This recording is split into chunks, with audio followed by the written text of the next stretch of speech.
Definidas as datas e os mandos de campo para Grêmio e Flamengo pelas semifinais da Copa do Brasil. E eu tenho boas e más notícias.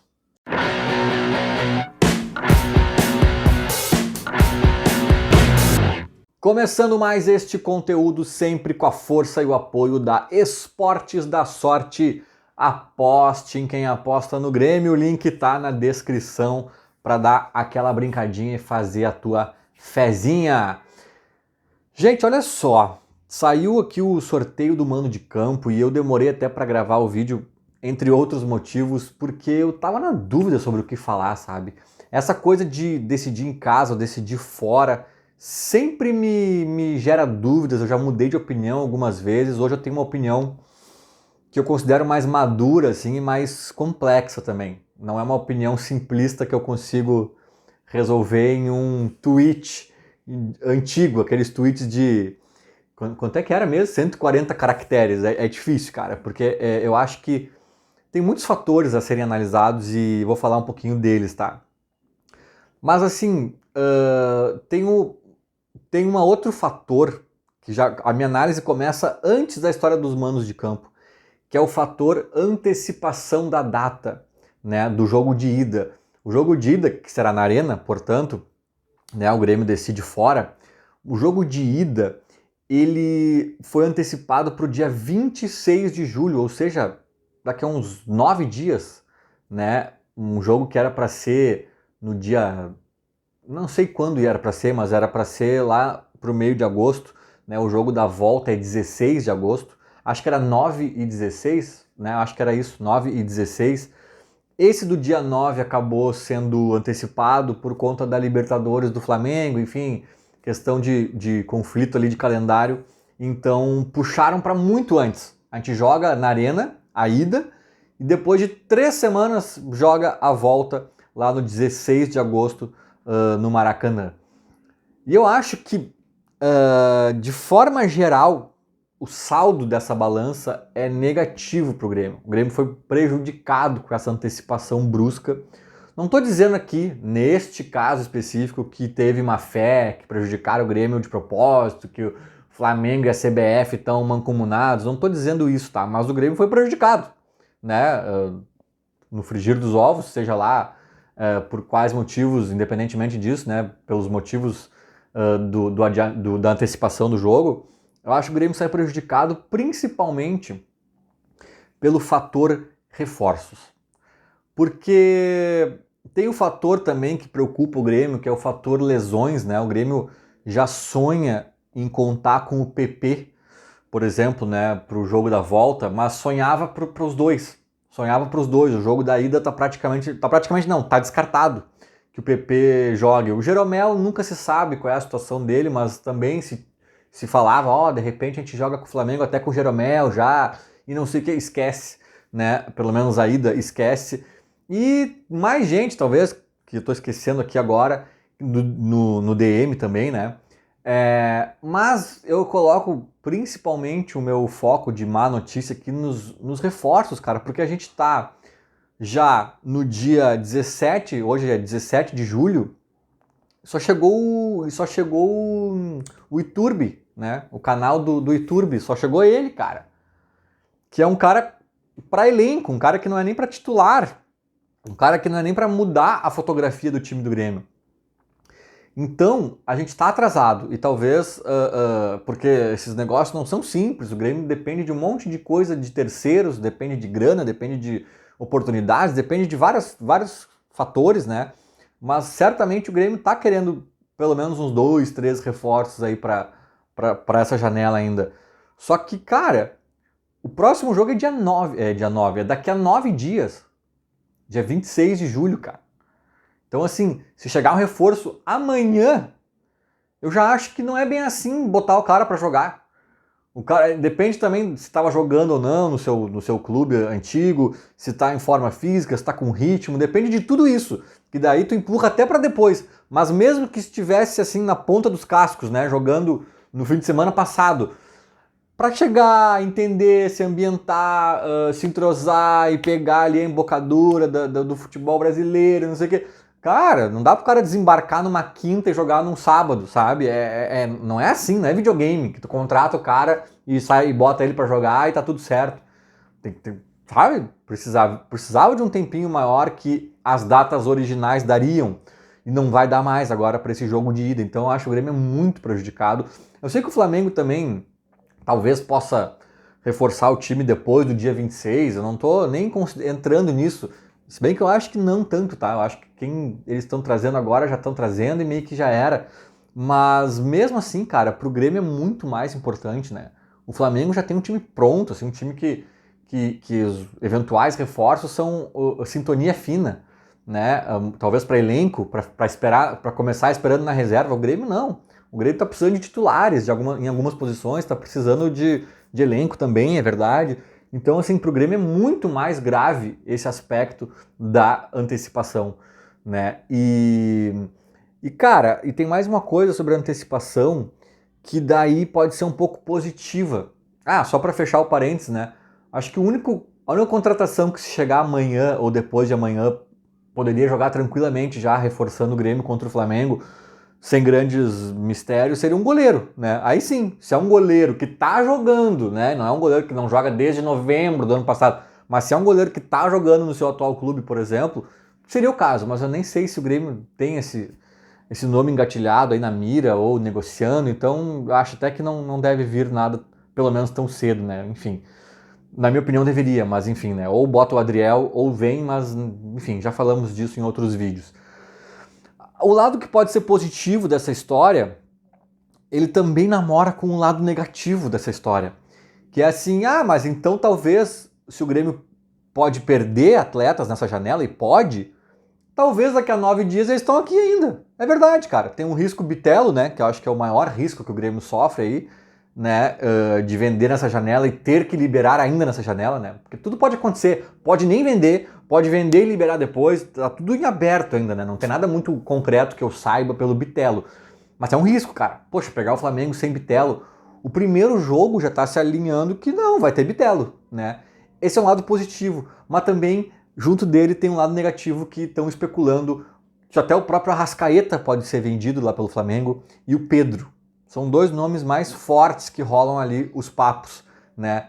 E se isso de fato se concretizar, cara, no jogo de ida eles podem jogar. Daí a gente poderia ter pego o Flamengo 2 jogos sem o De Arrascaeta e o Pedro, por exemplo, ou até mais gente, mas pelo menos esses dois caras. E não, jogo de ida os caras vão estar ainda porque a janela segue aberta, né? Então, é um prejuízo pro Grêmio no frigir dos ovos. É um prejuízo pro Grêmio, sem dúvidas, mesmo com essa noticiazinha boa que eu tentei achar aqui de acho que o Bitelo vai jogar, sabe? Então, essa questão das datas já tem todas essas camadas aí pra gente analisar. E a questão do mando, né, cara? Isso é o mais complexo, assim. Eu acho que eu vou tentar ser um pouco otimista aqui, tá? Claro que o lugar comum, o clichê é dizer, cara, eu quero decidir fora, eu quero decidir em casa, né? E o Grêmio vai decidir fora. Então, em tese, assim, foi um resultado ruim o do sorteio. Mas eu acho que tem camadas aqui também. Tem um ponto que é negativo pro Grêmio, que na minha opinião é indiscutível, cara. E que esse é o grande trunfo de tu decidir em casa.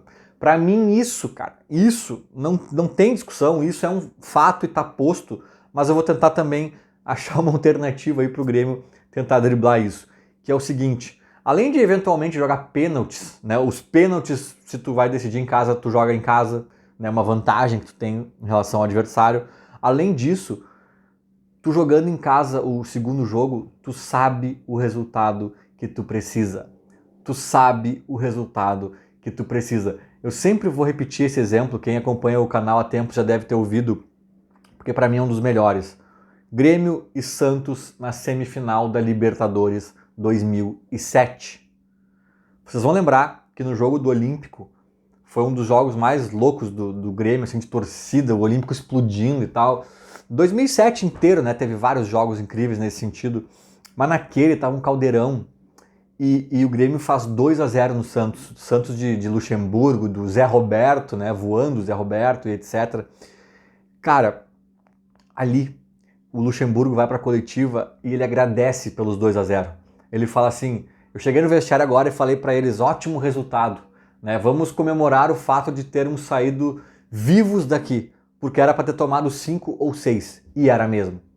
E era mesmo, o Grêmio foi avassalador, o Grêmio jogou muito melhor que o Santos e dava para ter colocado pelo menos uns 4-0, fácil, assim, fácil, e acabou fazendo 2. Meu palpite, se o Grêmio soubesse, se tivesse rolado um jogo de ida, o Grêmio tomou 3-0, e o Grêmio soubesse que precisava de pelo menos 3 gols para levar para os pênaltis, ou 4 para passar, o Grêmio fazia pelo menos 3. O Grêmio fazia pelo menos 3. Mas como o Grêmio não precisava de nada, porque era o jogo de ida, tu acaba jogando mais solto, mais... jogando. E aí foi lá, fez 2-0, achou bom. Na volta, é 3-1 pros caras, com aquele golaço do Diego Souza lá de fora da área, que foi o gol que nos salvou, né? Tinha gol qualificado na época. Cara, foi 3-1 pros caras e um massacre. Se tivesse mais 1 minuto de jogo, sabe-se lá, velho. Sabe-se lá. Então, por quê? Porque o Santos sabia o que precisava. O Santos fez 3 gols e continuou indo pra cima porque 3 não adiantava nada. Né? Então, essa é uma vantagem bizarra de tu decidir em casa. Bizarra. E qual é a solução para isso? Eu tô brincando, o que eu vou dar uma solução? Não tem solução. Não tem, é uma vantagem, ponto. Mas, cara, o Grêmio podia fingir que o jogo de ida é o de volta. E que o Grêmio precisa de 3-0 para se classificar. Olha só, galera, vamos fingir que a gente precisa fazer 3-0 no Flamengo. Porque daí o que acontece? Tu faz 2 e tu segue indo para cima dos caras. Porque caso contrário, o Grêmio hoje em dia faz 1-0 e acha um resultado excelente e se segura. E aí se segurando pode até tomar um empate, ou pode, né? Não, o Grêmio tinha que tentar fazer o melhor resultado possível na arena, porque lá no Maracanã sabe-se lá. E lá o Flamengo, com o poder que tem, vai saber do que precisa. Isso é muito bizarro. Agora, tirando esse ponto, que eu acho uma vantagem para o Flamengo incontestável, sobre decidir em casa ou fora em outros aspectos, em aspectos gerais, assim, o que é melhor, o que é pior? Cara, aí eu vou te dizer que a notícia não é tão ruim, porque depende. Depende. E eu tô querendo achar que esse Grêmio e esse Flamengo, para este Grêmio e para este Flamengo, ficou bom pro Grêmio essa configuração. Eu não sei direito explicar por quê, tá? Mas a minha resposta para essa pergunta é depende. Tá passando uma, não sei se é uma ambulância, algum bicho fazendo barulho aqui, um barulho estranho, se estiver vazando, é isso.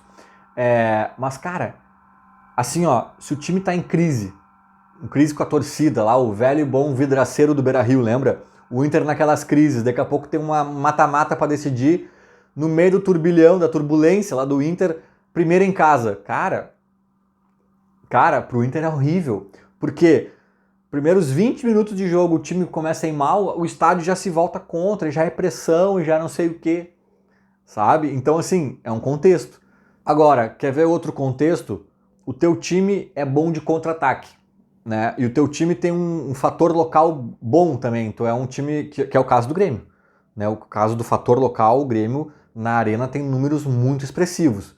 Então, assim, a chance de o Grêmio fazer um bom resultado em casa é considerável, é grande. Daí nem é tanto o caso do Grêmio ter um bom contra-ataque, tá? Se bem que daqui a pouco vem Michael, vem não sei mais quem, e aí pode ser que, né? Mas vai lá, tô dando um exemplo hipotético de um time que a especialidade é contra-ataque. Cara, numa dessas é bom tu fazer o primeiro jogo em casa.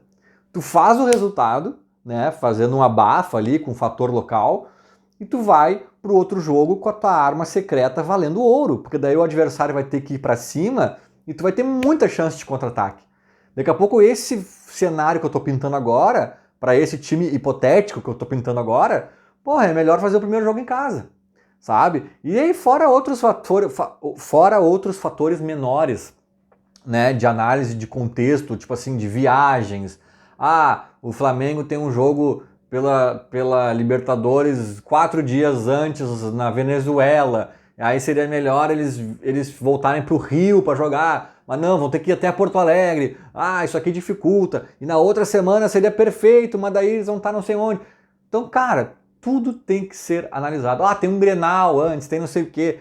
Aí tem contextos mais ali próximos dos jogos que a gente vai entender também um pouco melhor se seria mais válido jogar na Arena ou no Rio. Enfim, cara, eu acho que responder a essa pergunta de uma forma crua, assim, é melhor, eu acho melhor definir em casa, acho melhor definir fora. Pra mim é meio vago, assim, depende qual é teu time, quem é o adversário, qual é o contexto, quem são tuas peças, como é que é teu estádio, o fator local, sabe? Eu acho que depende de muitos fatores, mas, como eu falei, pelo fator saber do que precisa, isso é uma vantagem que o Flamengo vai ter inegavelmente. E o Grêmio talvez tenha que pensar bem no jogo de ida para não deixar esse benefício vigorar para os cariocas lá no Rio de Janeiro. Então, de forma geral, eu não tenho certeza das características desse Grêmio, desse Flamengo, o que é melhor, o que é pior, o que vai encaixar mais ou menos. Mas como eu disse no começo do vídeo, eu tenho uma sensação de que talvez possa ter sido até bom para o Grêmio em algum nível, né? Tirando todas as questões negativas que eu citei aqui, questão de característica dos times, talvez o Grêmio seja pragmático, este Grêmio atual seja pragmático e mentalmente preparado para uma conjuntura que se apresentou, né, de jogar a primeira em casa. Por quê? Porque eu confesso que eu teria um receio de fazer o primeiro no Maracanã, né, com aquela loucura, Maracanã lotado, tudo festa e tal, e daqui a pouco a gente chega na arena morto. Sabe? Vai que dá ruim lá, 3-0. E aí, cara? Aí é faltar qualidade, aí não é pragmatismo, não é mental, não é. Aí para reverter isso na arena ia faltar futebol, cara. Ia ser assim, ia ter que depender de um jogo histórico do Grêmio, poucas vezes visto, assim, e contar com imponderável, sorte e muita coisa, muita coisa. Agora, faz 1-0 em casa que seja, de preferência uns 2. Segurar lá, não é o fim do mundo. É difícil? Muito, os caras têm muita qualidade. Esse segurar lá, inclusive, não pode ser, na minha opinião, se retrancar. Porque se tu ficar 90 minutos, que hoje em dia dá quase uns 110 minutos com acréscimos, né? Se tu ficar mais de 100 minutos tentando se defender desse Flamengo, vai vazar. Né? Então, se defender é até mesmo atacando, contra-atacando, sendo inteligente, pragmático. E eu acho que o Grêmio tem condições de ganhar no pragmatismo. Na qualidade técnica é difícil, né? Mas no pragmatismo talvez dê.